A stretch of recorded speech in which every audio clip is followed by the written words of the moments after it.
All right, folks. So we're gonna start in a few minutes here. We're just let the numbers kind of trickle up a little bit. So thank you to those of you who are here right on time. And we'll give everybody else a couple minutes to get here.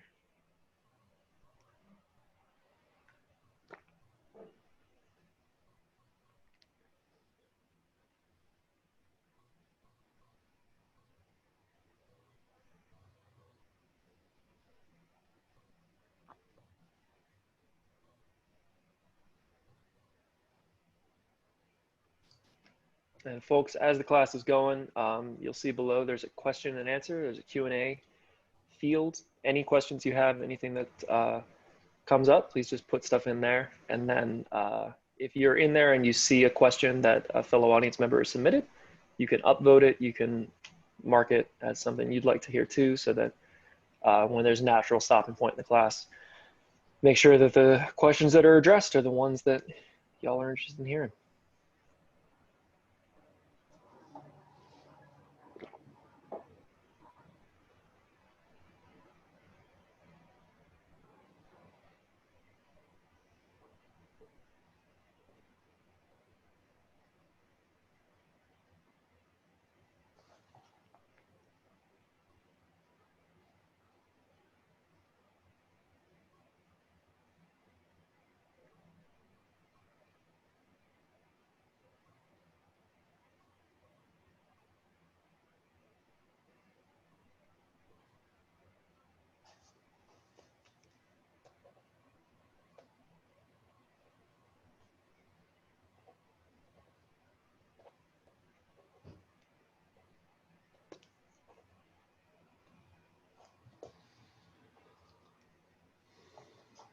So numbers look like they're leveling out a little bit for right now. I'm sure more people will join, but I know, Frieder, you got a lot to get to in an hour, so I'll be here on the call and I can sort of moderate question and answer later if we get to that.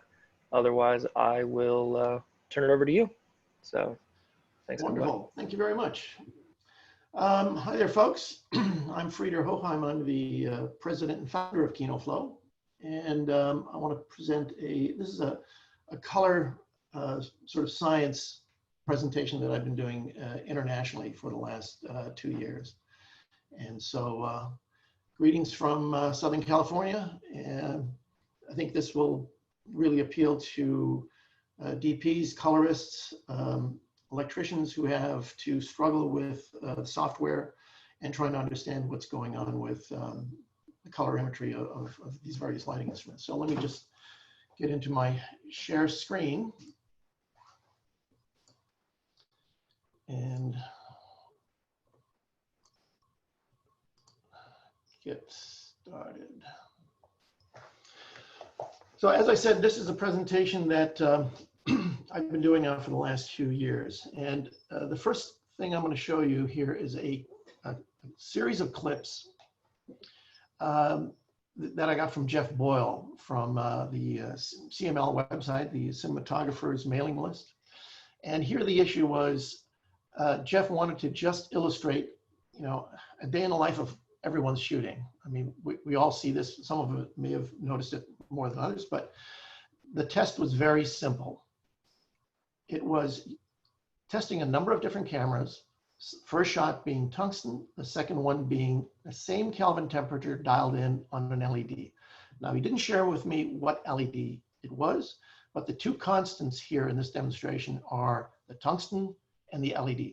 Nothing changed there. Only difference is the camera. So here we have an Alexa dialed into 3200 or whatever that Kelvin temperature of the tungsten was. And that was then matched on the LED. So here we go. So that's the tungsten shot. And there's the LED. One of the things to note is how different cameras also see tungsten, which you would figure is the one constant that all the cameras should sort of tune to, how various cameras see that differently. So here's a tungsten shot, LED. Tungsten, LED.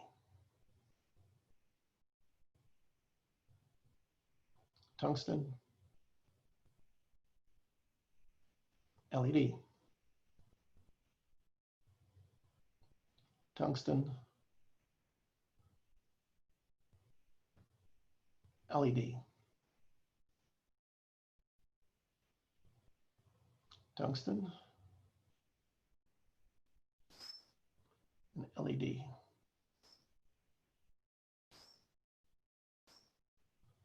Tungsten, LED. So you would expect, with tungsten being the one constant that's been around for the last 100 years, the cameras would all pretty much respond equally to them. But as we've just seen now, that's not the case. So why is that? So I'm hoping to be able to shed some, pardon the pun, shed some light on this. So what I'm going to talk about is, first of all, understanding the spectral response of different cameras. We're going to talk about understanding what is color gamut on these various devices. White light spectrum, what is it? How are they different? The challenges of color matching between manufacturers of lighting, how to use gamut and XY in trying to match gel colors, and the use of camera profiles to account for differences in camera response. So when we try to visualize what is light, I mean, traditionally we have two ways of looking at it. What we have here on the left is the 1931 CIE color space chromaticity diagram. Now this is how, in theory, our eye perceives light. In the middle, you have your white light, and emanating out within this horseshoe are the saturated colors. At the very outer edge of that chart is the saturated colors. And you'll see this line here in the middle that runs through it. That's called the black body curve. And I'm going to go into some detail and explain, what that is and how basically its function in understanding light. Another way of visualizing color is the Kelvin spectral scale. And so our eyes can see from 400 nanometers to 700. Now, from 700 over to the right, that is infrared. Of course, our eyes can't see that. And from 400 onto the left, that's ultraviolet. Again, our eyes are not sensitive to it. Cameras maybe, though. So when we talk about we call the black body curve, we also know it as the Planckian locus. Now, all white light tracks along that curve. And each intersecting line is a Kelvin, or what we call a correlated color temperature value. So you can be anywhere on that line and say, this is 3,000, that's 3,000, and you'd be accurate in stating so. And so when you have a color meter, it'll basically tell you where along that Planckian curve you are when you're measuring light. Now, when you think of it, what does this curve actually represent? Well, if you think of it as a black body is similar to a filament that is not lit, it's basically black. And then as you apply power to it, it starts to warm up. And now as it turns to white, it tracks along that Planckian curve. So that, in a very simple illustration, sort of explains where what that Planckian curve represents and how white light tracks along it. Now, I mentioned you could either be above or below that line or on the line. Now, if you appear slightly above it, well, you could have a green cast. If you fall below it, it's going to be a magenta cast. So this is where it gets to be really critical as to where the camera sees it. Now, in theory, the camera wants to track that Planckian curve so that you're at a neutral white point. But we saw already from that previous illustration in the video that some cameras see that Kelvin slightly green, slightly magenta. Some of them see it fairly neutral. So Kino Flo has always had high color rendering fluorescent lights. And so we understand phosphor, and we understood motion picture film.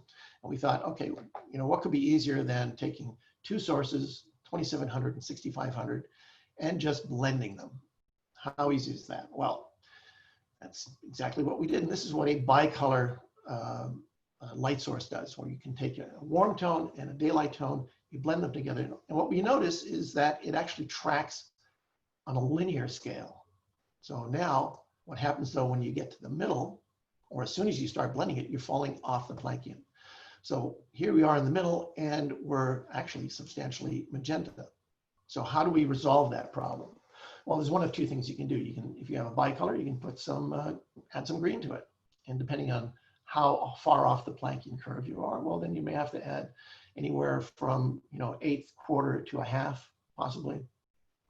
Again, these are things you'd have to test for. But as long as on a bicolor, you're basically at the, if you're using it at the starting point, or, you know, say in the tungsten mode or the daylight mode, in all likelihood, your color is going to be fine. The challenge comes once you start blending them. So we saw this very early in our product development. We went, okay, well, how do we resolve this? So the best way of resolving this is to say, well, we have to add some green as we start blending. So using RGB LEDs, we would then start adding RGB, start adding green as we track across that Planckian. And so for us, it was very important to actually understand how the camera perceives this. And so we were able to analyze cameras and then actually start writing an algorithm that would follow this Planckian curve. So now we think some of those cameras would be on the curve. Turns out some of them are actually a little off the curve. Now we also have to think of cameras like film stock. So every film stock had its own peculiarities, meaning you would choose a film stock because of its characteristics. So, you know, Fuji had certain sensitivities in greens, and Kodak had other different characteristics. And so a cinematographer would choose the film stock to harmonize with the vision that they were trying to build. The electronic cinema camera is actually no different. You have to really think of it like a film stock. And so simply choosing a camera because it's a cool looking camera or it's got some other great features, you have to think about its colorimetry because that, just like film, has its own distinct characteristics. When we think about full spectrum light and we think about our industry, you know, we've always been very fortunate that for the most part, we've had a broad spectrum light source, you know, a carbon arc, tungsten quartz, xenon arc, HMIs, even the fluorescent, as much as we think that the fluorescents were discontinuous spectrum, the T12 fluorescents that Kino Flo had for the last 34 years, those were actually full spectrum. The only challenge there was because of the mercury spike in it, we had to place the white point on the Planckian curve. And so even though in a spectral chart you could see this green spike, by putting it on the Planckian curve, we were actually able to render it as neutral. So that worked very well. Now though, oh, there's one other interesting aspect. So historically, you know, when we think about motion picture lighting, when we all started this back in the early 1900s, how did they achieve soft light? The carbon arcs were really point sources. Everything else was a point source. Tungsten wasn't even around. So in my research, I came across lamps that looked suspiciously like Kino Flos. They looked like fluorescents. So here's an image from 1901. These are Cooper Hewitt mercury discharge lamps. Now we have to remember that orthochromatic film had an ASA of 5, which meant you could only shoot in daylight, or in this case, I mean, I always assumed you had to shoot in daylight, but here was a lighting instrument that you could shoot in, basically create daylight conditions in a studio. So these were very high in ultraviolet. These were tubes that looked very much like a fluorescent tube, except on one end they had a fistful of mercury. And in order to ignite the lamp, you would have to tilt it. So this image in the middle here is an image from Metro Studios taken around 1915. And you'll see above it here all these pulleys and whatnot. And those were there in order to ignite the lamp. So in order to light it, you would literally physically tilt the entire fixture down so the mercury would run to the opposite end of the lamp. That would ignite, and as you then righted the lamp, the fixture up again, it would draw a plasma stream. So nowadays we talk about UVC and how it's a germicidal lamp and all that. This basically was a UVC lamp. This was very high in ultraviolet, very blue-green. And the historic notes talk about actors complaining that it was rather irritating to the eyes. Yes, it would have been, because it's actually burning your retina. So they would wear yellow glasses in between takes to lessen the effect of all this ultraviolet. And they must have all gotten skin burns or something, is all I can figure. So interesting though, how technology matched the recording media. And now for the first time, we were actually presented with a light source that is not necessarily optimized for the recording media for cameras. So now these LEDs actually present a particular challenge because they are discontinuous spectrum. And since the cameras all have unique spectral response curves, you can see where this chaos starts to build. This starts to build the challenge. So how do we figure all this out? You know, how do we measure this light? How do we come up to understanding what it is that we're looking at? So, you know, this sort of represents the usual instruments that have been out in the market. You know, over here, the old Minolta, the old Minolta 3s, some of the new Sekonics, some Gossens.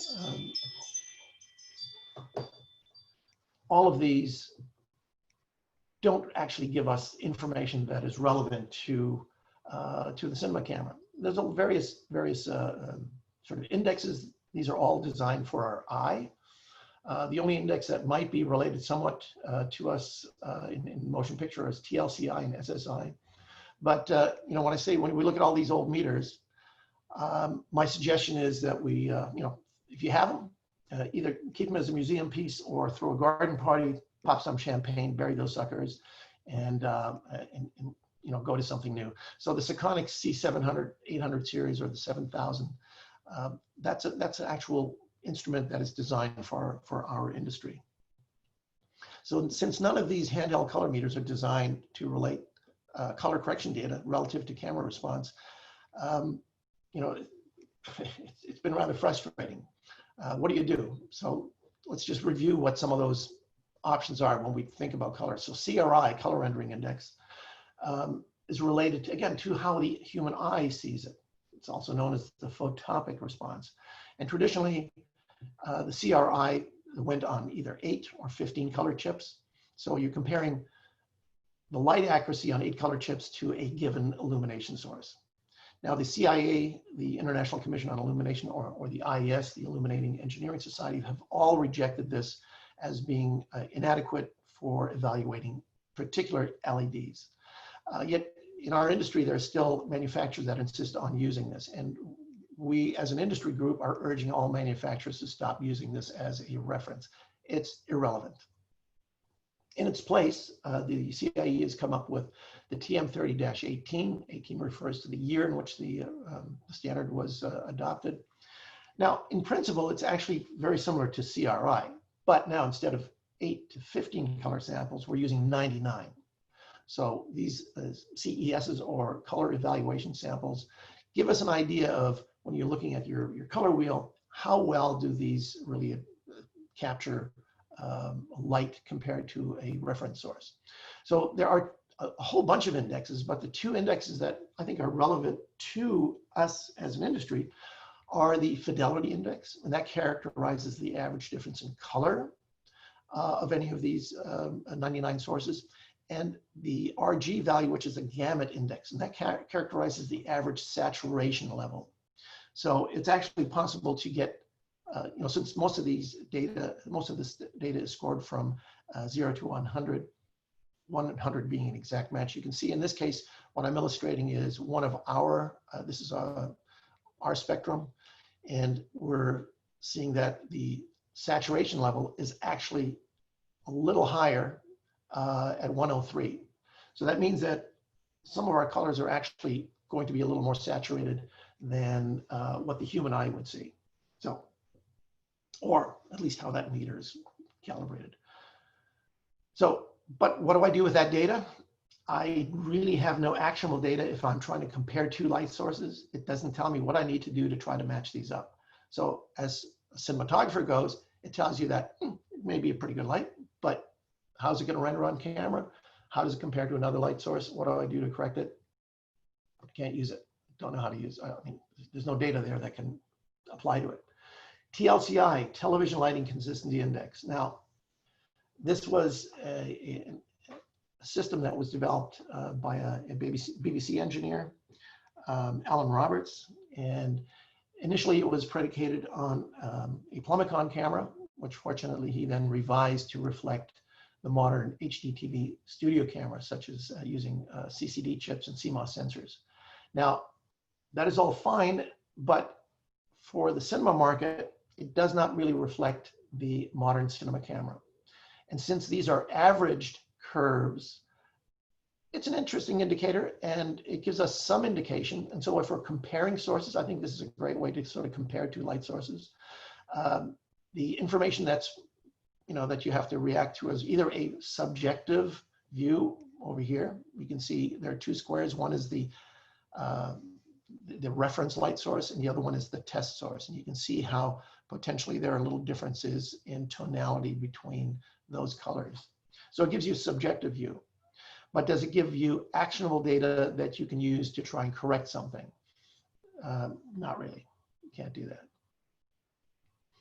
So out of the same frustration that, that myself and the rest of the industry is having regarding this, the Academy of Motion Picture Arts and Sciences said, well, let's come up with a system that's, doesn't relate to the eye, doesn't relate to the camera. Let's just compare spectral. Let's just see how spectrum compares. So they came up with SSI, the Spectral Similarity Index. And so it not being based on human vision, it does measure how artificial light differs from tungsten or daylight sources, or you can use it to just measure two different sources. So for example, here we have the yellow line represents tungsten light. And you see your spectral, go back to that. Here's your spectral chart from 400 to 700. Now, you overlay an artificial light source. So here's sort of an average LED spectral. And so what you do is this SSI applies values to those areas where it falls off that curve. And so once you calculate those areas and give them a mathematical value, you can now create a score between 0 and 100, 100 indicating a spectral match. So now the issue is, how do I use this? So these are their words, not mine. High values indicate predictable rendering by most cameras, as well as quality of visual appearance. Low values may produce good colors with a particular camera, but not with others. Not very specific. So, it kind of leaves me wondering, okay, so now that I know it may work or it may not work, where does that leave me? And this is where I think part of the challenge lies. Now, understanding that offset is of academic interest, I think, but how can a cinematographer use that? It doesn't relate to the camera. It doesn't give me any spectral data that I can use to sort of clean up or try to match up to instruments. And what exactly is a low value? And it may assign a low value to a light source, which in fact, to the camera, is a very, very good light source. So there's a danger of this being misinterpreted. There is, however, a useful side to this, and I think is if we can use it to possibly try and at least evaluate two LED light sources, you'll see whether they match or not. But still, if there's a slight difference, there's still no way of determining how that difference is going to be embodied in the camera and how the camera perceives it. Is it going to see some magenta? Is it going to see some green? It doesn't really tell me that. So just as an example of how this might be confusing. So here's sort of the three traditional ways. CRI, the one that we're trying to avoid using now. TLCI, this is measuring a Kino Flo spectrum. SSI, 71. I guess that's a low value. And TM30, 18, high values. So that is the number that sort of, if you were to look at all the other numbers, you go, well, this is telling me that it's not going to necessarily be great, so maybe I should avoid it. Well, in fact, you'd be making a big mistake because it is a very good light source to camera. So my frustration resulted in saying, I have to develop our own spectrometer. And basically, this is what we did. So I reached out to the same engineer at Kodak who had originally helped me 34 odd years ago, or maybe even longer, in helping us create lamps that would harmonize to motion picture film stock. And I said, you know, back in those days, in the Kodak days, they had a spectrometer where you could input the spectral response curve of film. So I got in touch with this engineer and I said, could we create a spectrometer where we input the spectral curves of cameras? Because camera is like a film stock, right? So can we measure a camera? Can we extrapolate that data? And he goes, yeah, sure we can. So what you see here is sort of the playing field that I have to work in order to try to figure out what we're going to do, how we're going to position our color science to work well with the industry. So what we're looking at here is a number of different charts. The raw scope is what a spectrometer reads, and we calibrate it. And this is actually what, again, this is our spectral chart. Here's 400 nanometers UV over in that direction. Here's 700. Our eyes and most cameras only see to this point, but that's a spectral representation of 2700 Kelvin. The CIE color space chart, we're on the Planckian curve. That's where we want to be. We call it the XY position on the black body. We have 3 rows of camera data. In this case, I have an Amira, a Mysterium, and a Panavision 8K Red. And we have all kinds of data that I can now draw upon. So one of the first things we did is we averaged out, we have all these, you know, we have 18 color swatches that we're reading. It's basically your Macbeth chart. You shoot a Macbeth chart, we read those values, we record it, we read them, analyze them, and we give them a spectral value.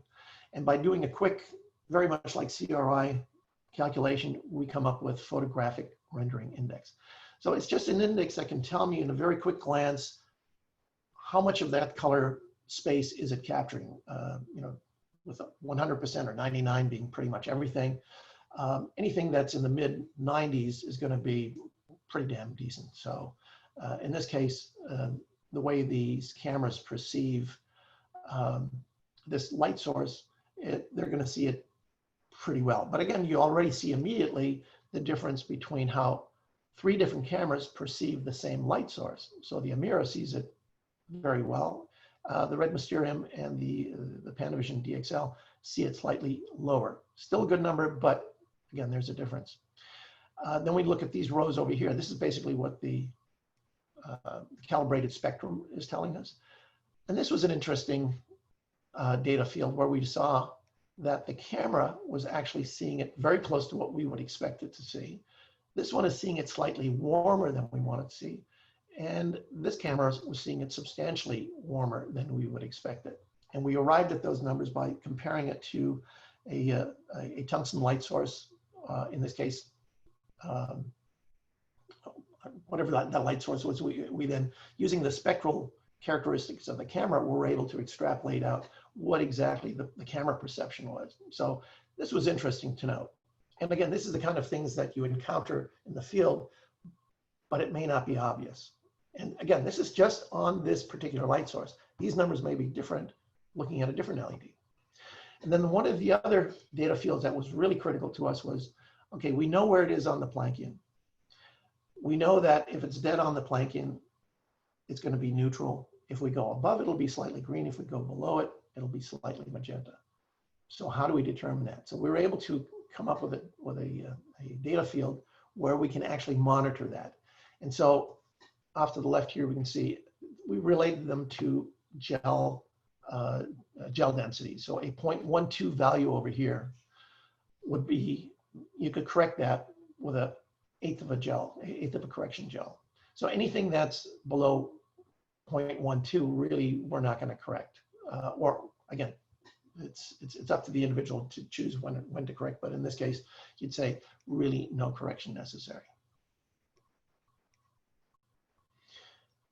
To try and understand what the eye sees, the easiest way to look at it is on a spectral chart. And so here's a spectral chart. We talked about earlier, 400 nanometers. Everything in this area over here is ultraviolet. 700 nanometers, everything to the right of it is IR. And that's basically what our eye composes color. This is how daylight film responded to color. And here we start to see some immediate differences. So if we go over here to the left, we know that film was always sensitive to ultraviolet. And for that reason, we had sky filters.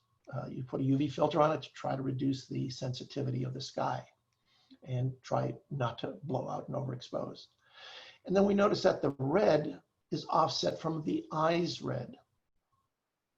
Now, the other thing we know is that film, as much as we think film is, the most awesome image recording technology, which it is, but there were still nuances to it that one had to be aware of. And that was that it did not record all colors that the eye could perceive.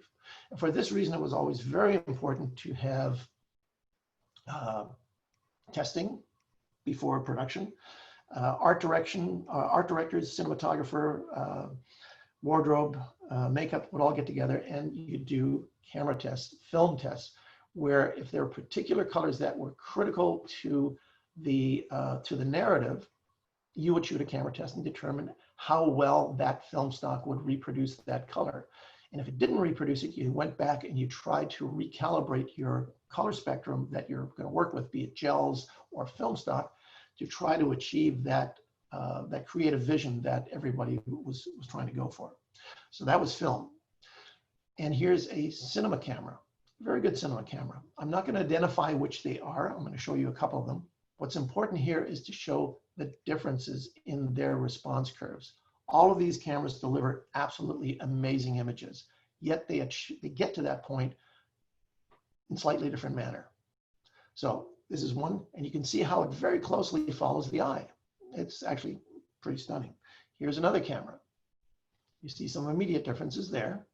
Again, spectacular color quality, but you start to see some sensitivity in the ultraviolet, which if you know that, you may want to be able to filter that. And when you see the red response, it's a little broader. Again, is it an issue? Not necessarily. But once you get into discontinuous light sources, these differences in camera response start to manifest themselves. Here's another response. Again, you go, oh my God, it's so narrow. Well, it still renders absolutely amazing images. So here the key point is it's the difference between these cameras and the difference in LED spectrum that then creates some of the chaos that we're trying to deal with when we're on the set. Color gamut. It's important to understand how gamut plays into our understanding of color. Now, gamut refers to the entire range of colors that are available on a particular device, such as a camera, a lighting instrument, a projector, a monitor. Now, all of these will have their own particular gamut. They don't necessarily all align or are the same. So off to the left over here, this is our Rec 709. And so the gamut says everything that falls within that triangle is what is going to be reproduced. Either it's going to be recorded within that, or it's going to be displayed in that, but that triangle defines Rec 709. There are a number of other gamuts that I'm sure you've heard about. So P3, and that's for digital projection. And you can see how that now gets a little larger, meaning it can display saturated colors that are beyond 709. Rec 2020, bigger yet. And this is now for HDR, Ultra HD or HDR10 TV displays. And a lot of the big monitors are going in that direction. And one other gamut that we all need to be aware of, that's ACES, and that's a defined color space by MPAS, and I'm going to go on to explain that as we proceed. Now, a camera may have a wider color gamut than can be displayed or projected. So if you're shooting in 709, the camera may actually be recording data that falls outside of that gamut.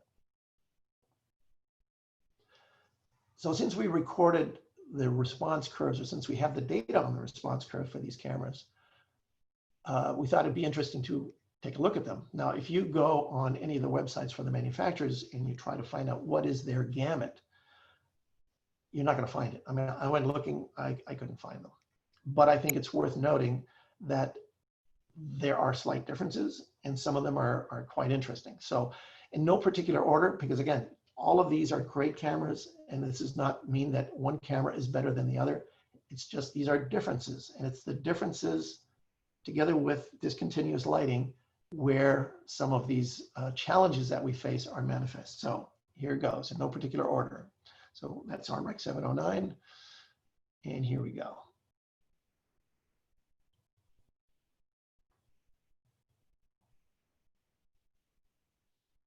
So what it tells us in Rec 709, everything that's from Rec 709, these cameras are going to capture, and they're going to capture slightly outside of 709. So if you're trying to master something in 2020 or P3, you'll see that there's going to be an increase in saturated colors. What's important to note is that the white, which all of them share, is in the middle, and that's where your skin tones are. That's where all your reflected colors are. That is common to all of these cameras. We never think of film as having a gamut, and we never did talk of gamut in film because in the analog days, that was not an issue. But again, we have the information, so I thought, why not take a look and see what film was capable of recording compared to what we just saw on the cameras. And so there's Rec 2020. And again, I put Rec 2020 in there because a lot of the movies are being, film versions are being remastered in 2020. And so what does that actually mean? So there's tungsten film, and you can see it captures a lot of information that is outside of 709. And there's daylight. It follows tungsten pretty closely, just a slightly different offset. So that means now that if you are remastering any colors, any saturated reflected colors that are in the in the film negative, you'll be able to render those out now in 2020, whereas up until this point they'd be confined to the 709 space. So a 2020 remaster will most probably give you a different look from a 709 remaster. ACE's Gamut, Academy Color Encoding System. This was defined by the Academy of Motion Picture Arts and Sciences as a means of creating a standard for holding spectral data, very much in the same way as film negative held spectral data. Because again, when we're talking about just zeros and ones, and we don't have a negative, how do you archive this? How do you retain the information that renders out how this film is supposed to look or how this presentation is supposed to look? So the Academy said, listen, we're going to encompass the entire CIE color space because we have no idea where this technology is going, but let's just make sure that the space we define covers everything that we can reproduce visually. So it's that big. So this space is designed as a future-proof system of data collection. We call this now, instead of a negative, we call it the digital source master. And through the use of programming language called CTL or color transform language, once an image has been mastered in ACES, you don't need to remaster it as you go to a new format, whatever that other color format may be. So with a new color format, you would simply apply the color transform codes that would be written for that new standard, and it should automatically translate it. So this is important when you consider timing. So every cinematographer has their vision. They time the image, and they say this is the intent of the cinematographer. As a new standard comes along, and it may be wider in gamut, and it may be possible to achieve colors that were never possible within the previous gamut. The question you have to ask, who's going to do that remastering? Is it going to be the cinematographer? Maybe there's an intent to say, yes, I'd love to achieve some higher saturation of colors. Or the cinematographer's intent was, hell no, I desaturated everything because this is the look I want to do. So this is going to be very critical to the industry on how this ACES digital source master, how it's going to be treated as we move forward in time. Kino Flo has a color gamut, and it's predicated by our choice of green, red, and blue. So just to get a a feel for where that lies. Well, 709. So our gamut, basically anything we can do in our fixture within 709, we'll be able to do those colors. P3 falls a little bigger, so we're just a little shy of hitting some of the tones up in the saturated greens and yellows. And the same thing with 2020. That's going to be a little bigger. So again, as a manufacturer, we're constantly working towards expanding our gamut. But what's critical is what happens in here in the white zone, in the full spectrum white. So the RGB color points define that range of gamut. And this applies to basically every one of the manufacturers. And so not every manufacturer is going to have the same gamut. So color gamut of a fixture, like I said, is determined by those primary color points. Now, as you blend these primary color points, for instance, RGB, you're mixing green, you're mixing red to get another color. We call that additive color mixing. And now, as you want to hit more and more of those color points, it actually makes sense to bring in additional wavelengths that fall outside of, that allow you to achieve other color points that fall outside the usual gamut. So as a manufacturer, you have to ask yourself, what are we focusing on? Are we focusing on the white, or is the intent to produce a broad range of theatrical gels? If the intent is to provide a broad range of theatrical gels, well, then it makes sense to actually add more LED elements that allow you to expand that gamut and reach out to some of those colors. The irony, of course, is that, yes, you can hit those color points, but if we go back to Rec 709, and most of our displays are still 709, and most of what is being outputted in 709 is those colors will not be reproduced within the 709 gamut. So you may be actually able to show a director or an art director a color point and go, that's a fabulous color. I love that saturation. Yet once you're in post, you go, what happened to that color? Well, it fell outside of 709. Can't reproduce it. The camera may have seen it, and you still have that option if you go to 2020 possibly, but in 709, it's not there. So this raises the issue of unattainable expectations on the part of cinematographer and director of photography. So if a director gets married to a certain saturation, and in the end he can't realize it in post, that's going to be the challenge. What's still common to everyone here is this white light in the middle. That curve is common to everyone, and this is where you're going to get your best skin tone reproduction. You're going to get the best reflective colors, and some of those colors may even fall outside of the display gamut. So if you're in a situation where you have a lighting fixture and there's a color point that you need to hit and it falls outside of the color, the gamut, you can get there through what we call additive RGB mixing. And part of that is either you can do it with some instruments that may have the RGB points, or a fallback is to use a gel. So when you have a theatrical gel on white, be it 32 or 55, it will actually subtract all the other spectrum and give you that color point that falls outside of the gamut. So again, if it's important for the camera to see that gamut, or if later on in 2020 you want to be able to reproduce it, you'll be able to hit that color point using subtractive color mixing. And so what it means is you don't get rid of your gels. So when you have an instrument where you're saying, I'm having a challenge matching this color to another instrument dialed into the same color, they're not matching. If you go back to white, the likelihood of trying to achieve those two, matching those color points is most probably going to be better. So this is an argument to made for gels. But again, hopefully you figure all this out in pre-production. You don't try to figure it out on the day. So with this in mind, I can talk about an experiment that was done over at AFI.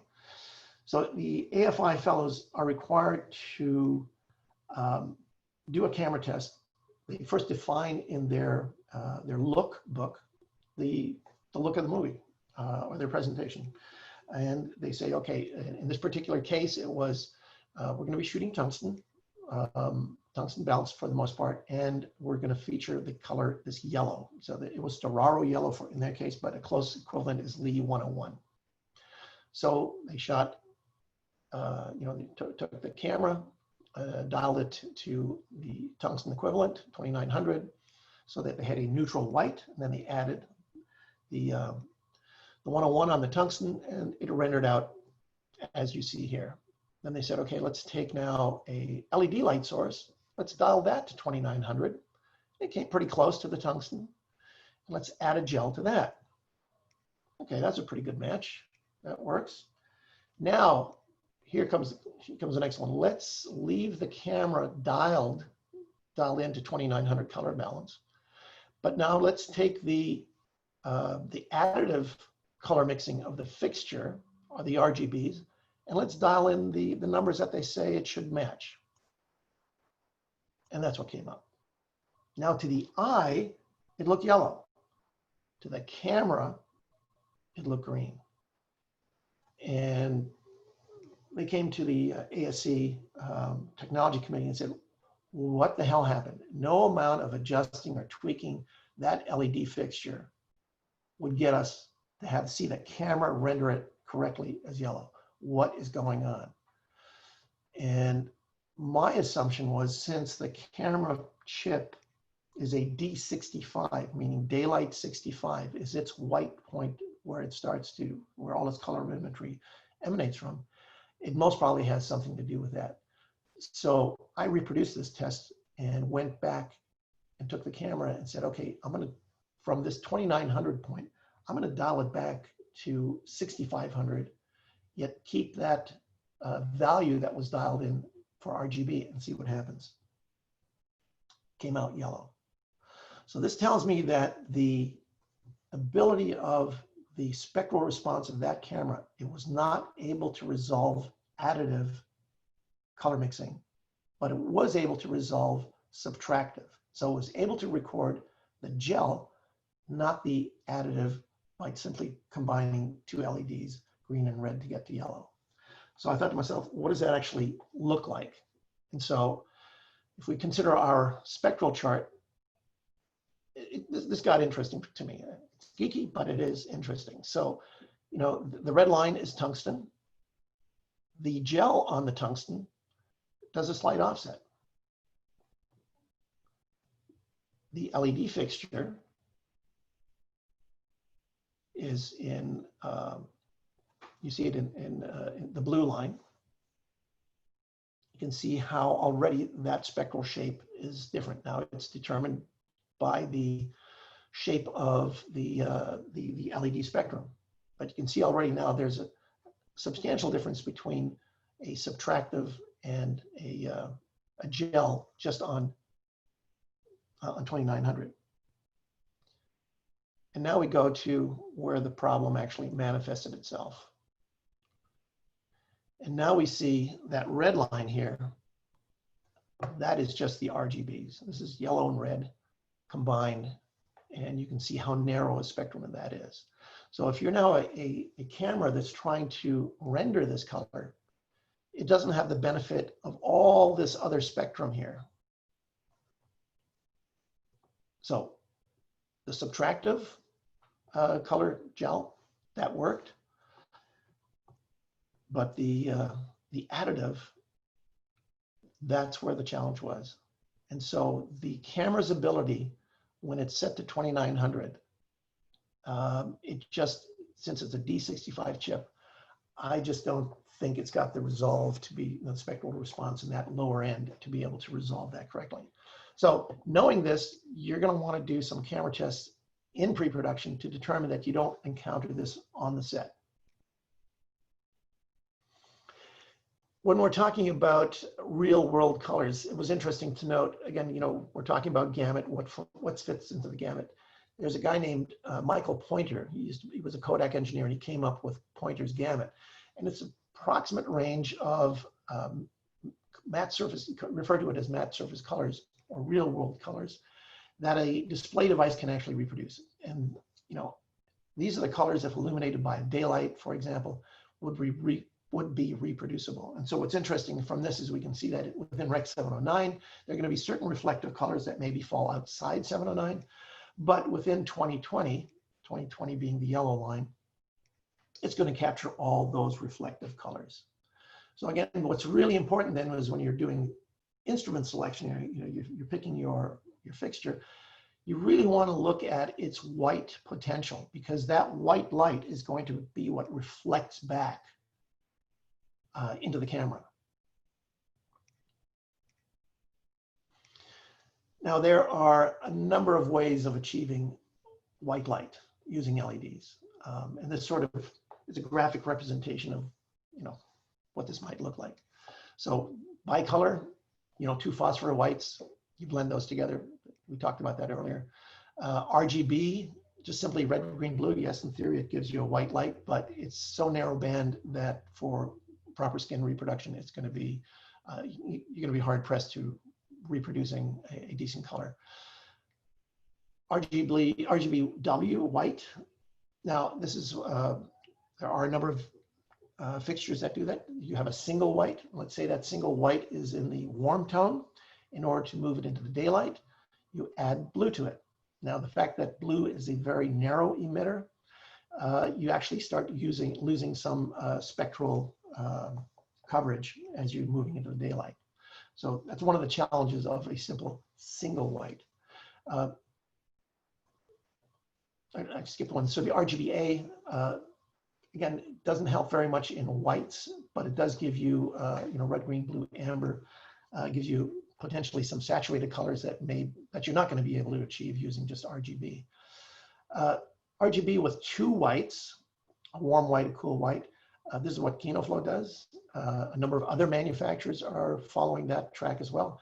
And at least that gives you 2 full spectrum whites where you've got as much spectral information to begin with in the 2 primary color temperatures that you're going to be working with, daylight and tungsten. And then the RGB play your color saturations as you dial them in. There are other theories of using multiple LEDs, where you just slam in as many colored LEDs, you try to fill in the spectrum. And now you've got a very complex task of trying to balance out all those different color points in such a way that they follow the Planckian. And not only that, but they need to harmonize to the camera. So going that track is a valid track, yet at the same time can be very challenging with all the challenges of understanding camera response. And the other issue in all of this is at full light output, the colors are all perfect. Start to dim this down into the lower range, especially when you're dealing with that many different colors. Some of those colors are going to drop out early. And then, of course, the color dynamic of those settings start to disintegrate very, very rapidly. So what you can see is basically all white light is not the same. And just to visualize that, I thought it'd be worth looking at a spectral, response curve. So here we have 2 whites versus RGBW. So single white versus 2 whites, all set at 3200. And we go into the space that I illustrated earlier. So a good thing, the XY coordinates, they all matched up nicely. They're on the Planckian. When we look over here, numbers are all respectable, I guess, for the most part. We have one over here, the Mysterium sort of sees this at a lower rendering than the other 2. So again, we're comparing an Amira between 2 different light sources, and then we just added on one other camera, the Mysterium, to see how it compares to that single white. And so you can see already the difference between the 2 cameras, how they're actually going to perceive that amount of spectrum. And so we also look at the gels, and we can see that on the full spectrum white, there's no correction necessary. 1/8 of a correction necessary on the single white on the Amira, and as much as a 1/4 magenta correction on the Amira. On the Mysterium over here. But you can already see this difference in volume of spectral information. So having this much spectrum is going to give you that much more rendering.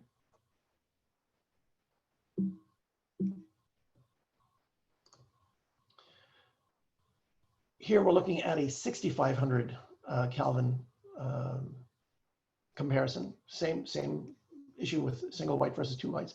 When we see a spectral chart that has a large dip over here, that means that within this wavelength here, within these wavelengths, there's not a lot of color rendering going on. So it's actually diminishing our color rendering capabilities. So we try to lift that up as best we can and try to smooth out the curve as best we can. And when we look at the analysis, XY coordinates are a little offset, but in daylight you can afford to have a slight offset because even even 1,000-degree difference in daylight sometimes is very is difficult to distinguish. On the PRI level, we're in fairly decent shape. Again, we can see the differences between the two whites versus a single white. There's just more spectral data there for that camera to process. And when we look up there, we can see 0.1, we're right on the line of wanting to correct it, so we're not going to bother. This one here has a slight correction necessary. These two can both use a bit of eighth of a correction, and that would more likely be fine. Frieder, sorry to interrupt. Just wanted to let you know we're at a 5-minute warning. So if 5 minute? 5 minute, yes, sir. We're going to run over. Copy that. So stick around, guys. There's a bit more to go here. I'll try to speed it up. Same thing with individual colors. When you compare those, what's important here is when we look at how they render out in gels. And so here we actually have an example where multiple colors actually does work out very well. So in 32, we can actually show that on one camera, it needs a lot of correction. On another camera, it's actually very good. But if we snap ahead and go to a daylight, where before we had no correction necessary, we now actually see that in this case, what was a 0.07 is now a 0.33. So in both these instances, it's going to need both a quarter and a magenta correction. So what it means is a lot of testing has to go into this before you simply embrace a unit that in all respects may look like it's doing a great job, but once you start looking at how the camera is going to see it, it may be a challenge. Here's the sort of example of when you mix all this stuff up on a set. This is what it's going to look like. So here's your dog's breakfast of light. And if we look at how that looks just on a single camera, all on the Amira, we can see these cameras are, you may throw a little correction on this, but this one over here is going to need a substantial correction. And this comes up when you're seeing a difference in, it's on the set and you're seeing how that one particular light is kicking green like crazy. You walk, it's someone with light colored hair, blonde hair, walking through the scene and they're popping green and there's no motivation for the green. How do you correct that out? That's not the situation you want to be in. This is what colorists are fighting when they then go in and they start popping in a window to try to correct it out. Not where you want to be. So how do you match lights between units? How can you harmonize fixtures? Well, for the most part, unless the profiles are the same, the spectral profiles are the same, you can't, but you can get close. You can try to use XY color settings, but as I showed before, simple XY doesn't show us that they're identical.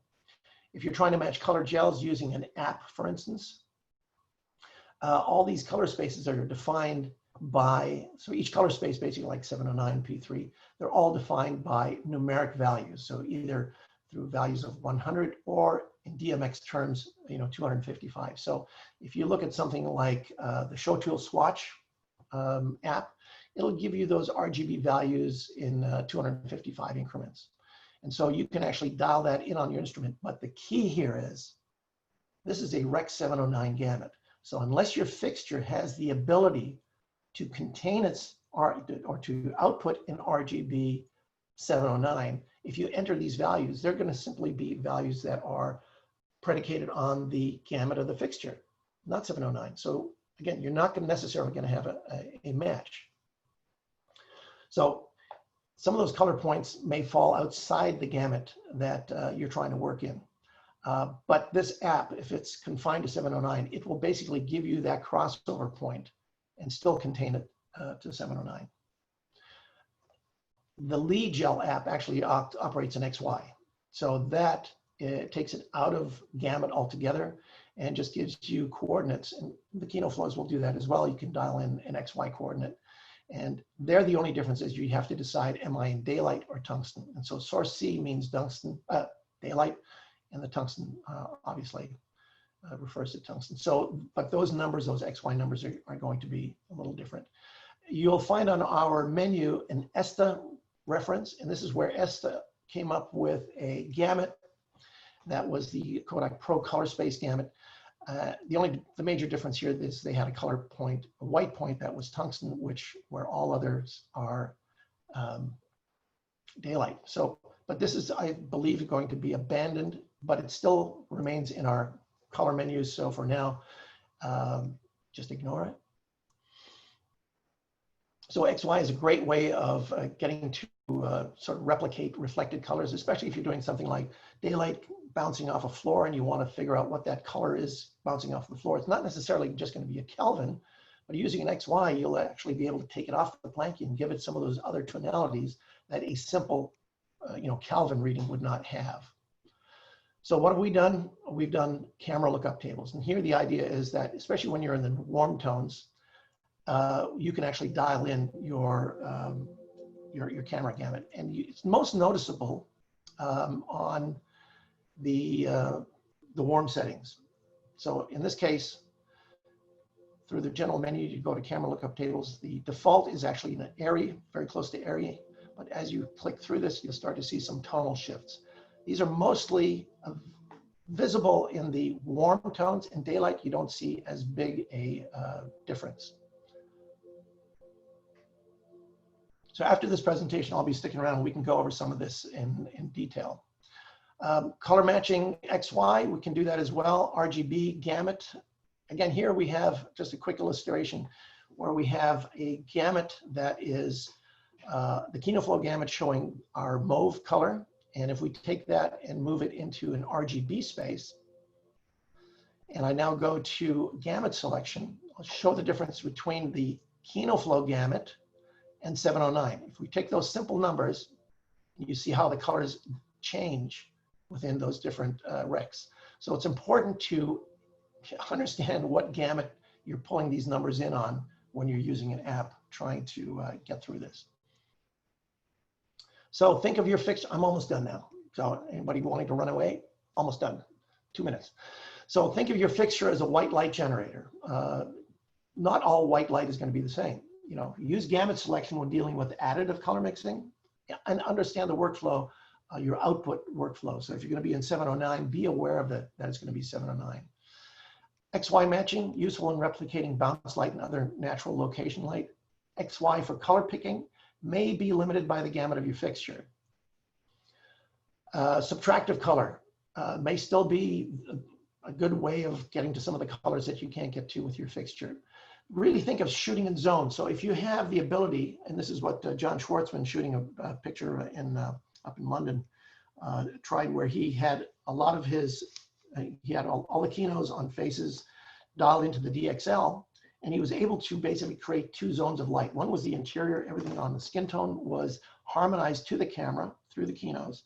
Everything outside the set on backings and everything else was whatever else other light he was basically asked to work with. And by ensuring these 2 different zones, he was able to then go into timing. And the color timer was actually astounded. There was next to no color timing required. What they shot on set worked. The other thing is pick the appropriate fixture size. If you pick a large instrument and dial it way the hell down, you're going to see some color issues as you start dialing down into the 10% range. Camera profiles, best to use it on gels. Not on gels, rather just on white, especially in the warm white.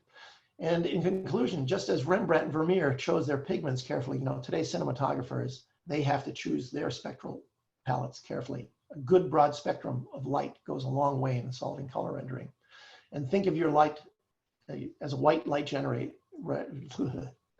Think of your LED fixture as a white light generator and the range of colors it can reflect back to the camera, as well as a color generator and what gamut of colors it can project. So the important thing on all of this is test, test, test. you need to understand how these cameras are going to see these different colors, how they're going to react in white light. And if you don't do this up front, it's the color in your color grading is going to be that challenge. And that, ladies and gentlemen, is racing through to the end. And I am open to sharing or talking about asking questions, or answering questions rather. So thank you very much for hanging in there. And Frater, I can read the questions if you want, or if you are, if you'd prefer for the Q&A, you can read them yourself, whichever you want. Can you guys email us the PowerPoint presentation? Yes, I believe this recording will be issued. What's the difference between loading in a camera LUT in a fixture and the camera LUT of the, okay, so camera LUT in the fixture, what we should do is actually define this as a camera profile in the fixture itself. So what we're doing is we're setting up the light output of that fixture to harmonize with the response curve of the camera. We should not confuse a camera LUT that you set on the camera, which is an actual look that the camera is going for. So this is where in pre-production you want to determine if the camera, first of all, is going for a particular look and you're going to be operating under a LUT, then you're going to want to go back and check and see what if the camera LUT that we're presenting, which is a neutral camera position. We simply set this up so that if the camera is shooting a tungsten light source or a daylight light source, our light is going to match that up and give you that same neutral tone. Very often if you go into a camera LUT, so now you're already shifting the camera's perception of light in a particular fashion. So again, this is something where we're just trying to take out a variable. So just like where Kodak went ahead and said, we're going to embed all the color science into the emulsion of the film stock, we're saying, we're going to give you that the color science in the fixture. So it's a neutral starting point. And from there, you can go ahead and you can muck it up any way you want. So that's sort of what I'm trying to get at with the camera profile in the lighting instrument. So it's important to understand that difference. Other question. Is it possible to add LUTs for different camera gamuts to the Kino fixtures? Can we build custom LUTs for particular cameras and load them into the fixtures? Something that we're looking at right now. We've got so much work going on right now where we are trying to introduce the next update to our software. The next update will be a beta update for RDM. And we're hoping to release that mid-September. And right now we're scrambling to write all the support material for it. But essentially, we've already been doing a little bit of Gamut, a little bit of beta testing with a number of clients, and we've tried to crash it. And so far, fingers crossed, it's been working. So one of the things we're talking about is we were thinking of developing a formula whereby we'll give you potentially a test procedure that if you follow it and then input the data into the instrument, we could actually create that. So it's something that it's in discussion. I still think it's at least a half a year away because it does get complex and we're trying to keep it simple. So, but I think it's something that we want to try and do. Let's see what else we got. Let's see how many questions are we here. Purple tones. I've consistently experienced difficulty accurately capturing purple tones both with film to TLCI and with digital cameras. The deviation is always more pronounced than any other color. Why is that? Yes, and that is because of the spectral response curve of both film and motion picture. As I said earlier in the presentation, film had certain holes where it could not hit that, and certain tones, deep purples and things like that, were a challenge. And depending on the camera that you're choosing, there may be other instances of certain colors certain hues that are going to be challenging to accurately match. Again, it also comes down to your output gamut. Are you in 709? Are you in P3? Are you trying to do your workflow in 2020? The cameras we saw can capture large gamut, but the response curve may still limit certain wavelengths, especially depending on how they're generated. If they're reflective and you have a good white source, you know that it's going to be reflected back to the camera. And then if it's still not reproducible, now it's an issue of the response curve of the camera, more likely not being able to resolve that. Okay, can I just want to see, there's one other question. Can we have the recording? Is okay. The John Schwartzman. Okay, so here was John was going off to do a show. It was an Emma Thompson movie, Christmas show. I think it's already aired. He was shooting at Pinewood, and the idea here was he was going to try out. Him and I have been talking about this whole issue of camera profiles, and we know that the camera has a D65 camera sensor, so it's going to be most optimal in daylight. And as you work into the warm tones, it gets to be a little more challenging. And we saw even that difference in the early film clips, how the different cameras would see even tungsten slightly different. So now you add LED to it, of course, it gets even more pronounced. So he said, let's do the test. Let's see how this works out in a real world application. So everything on the set was Kinos, freestyles and selects. Everything that played on the actors was that same quality of light using the same software. We set the software to the DXL. For the most part, these were all warm tones on skin tone. On the exterior of the set, in other words, we're in a studio and you've got your backings. Those were lit with other instruments. They were not the same manufacturer. And there were also, he also brought in some light through windows and shears. They were a different manufacturer as well, harmonized with the light on the backings. So essentially he created two zones. He had an interior zone where everything down the skin tones was consistent. So you wouldn't have an issue where somebody's walking through a scene and suddenly there's a backlight that pops in green and it's not motivated. And the reason being that it's from another manufacturer and their response on that particular camera looks green. So having that consistency was really a game changer.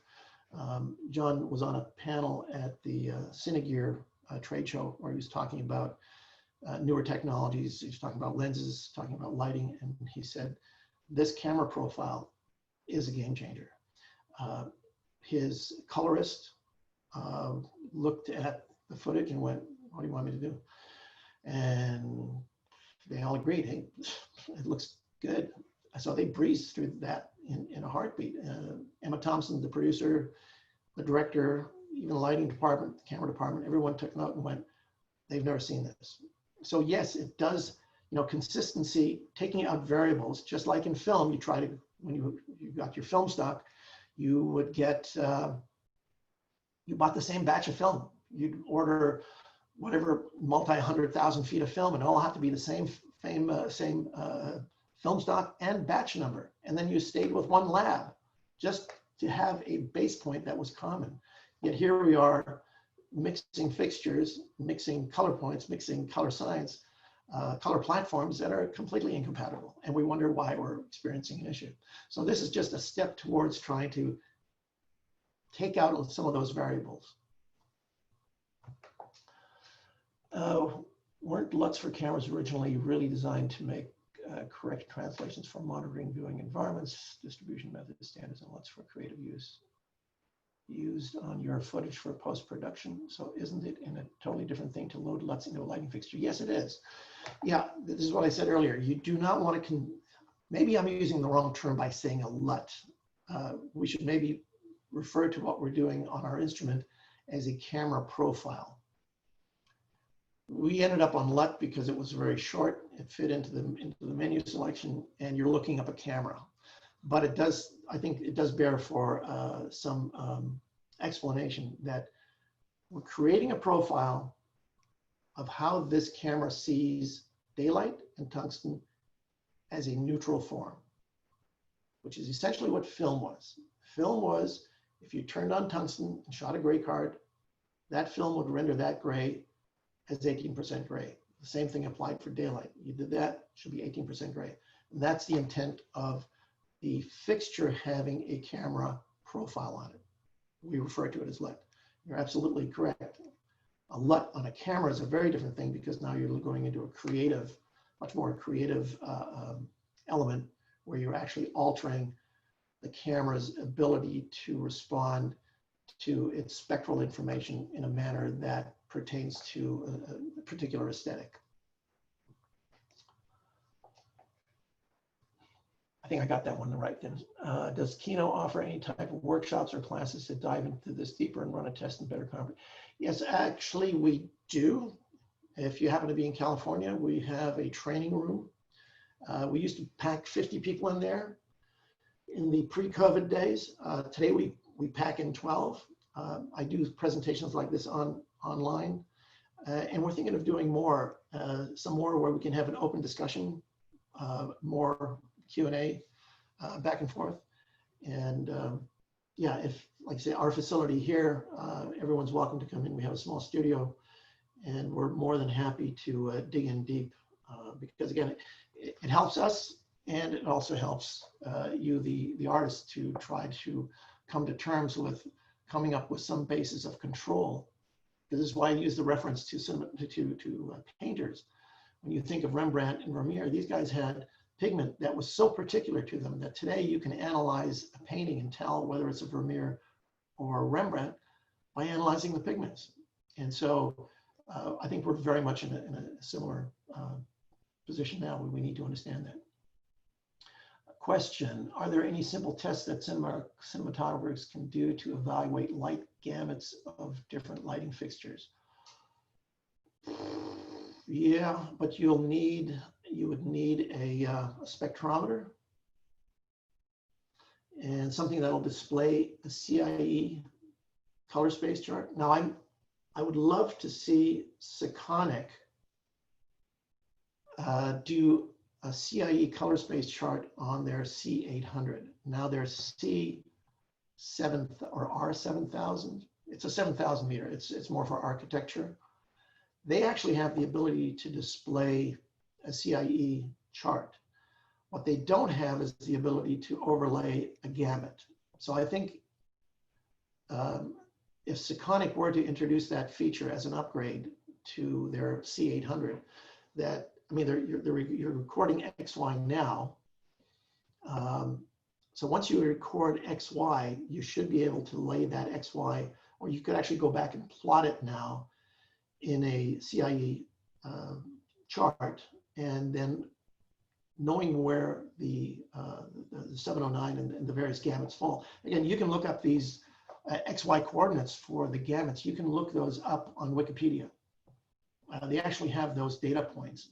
And so if you want to create your own chart, download a CIE chart, and you could actually plot those color points on a CIE chart. So then when you go out with your meter, your Sekonic C800, and measure an XY, then you could plot it and you could actually see where it falls within a gamut. So that's one way of doing it. It's rather cumbersome. It'd sure be nice to have a meter. The meter we have does that pretty automatically, so we know where we stand. But for an end user such as yourself, it's a little laborious. So hopefully Sekonic will see the benefit of having that.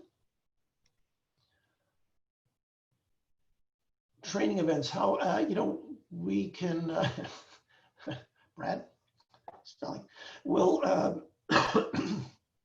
think we're going to be, we can put those notices out on our Instagram. So if you're not on Instagram at this point, we publish daily. To know that it's the real Kino Flo, it's got the girl holding the tube. It's our original iconic image. But you can see what's going on there. Oh, Brad, hello, Brad Dickinson. I didn't want to jump in, but all that you are asking for is available on the HS scope. So, oh yes, CIE gamuts, etc. And the Chrome, okay, so Brad is saying, sorry, Frida, I didn't want to jump in, but all you are asking for is available in the HF Scope software, which Brad Dickinson is putting out there. The CIE gamuts, et cetera, and the chroma response reference. Yes, the camera profiles are the answer. So if you guys want to look up Brad Dixon, he has developed a fabulous software, uses a laptop, and you can actually feed a cinema camera data through that software and generate a lot of data. How easy it's going to be used for set electricians is going to be another story. As an analytic tool, something that you would use in pre-production, highly recommended. It takes, I think there's going to be a little learning curve, but I think Brad is in a position to talk you through all that. So good point, Brad. Go for it. Alvaro from Chile, great that you dialed in. I appreciate you dialing in.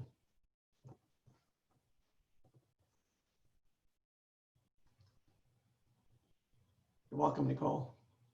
How many people we have left in the 27 people? Any more questions, or can we open it up to a chat? That's Ned. What do you say? Yeah, if folks, anybody wants to ask an audio question, you can raise your hand or go into the chat directly and put some together. Otherwise, we can close it up. We can wrap it up if no one else is still there. So doesn't sound like anyone is jumping in on the opportunity. So for those last 26 that have stuck it out this far, I do appreciate you hanging in there for me. Again, this is a complex issue, and hopefully when you look at this recording, you can go back and review some of it. I had to rush through some of the data, but it's all about data at this point, and we're trying to trying to deal with a lot of these issues, and it's evolving. I mean, as a manufacturer, this is a big chunk of what takes our time. So much appreciate your time. So from sunny California to all of you, stay well, stay healthy, and see you on the next big show. Thanks, Frieder, and thanks everybody for joining us. And all right, cheers. See everybody soon.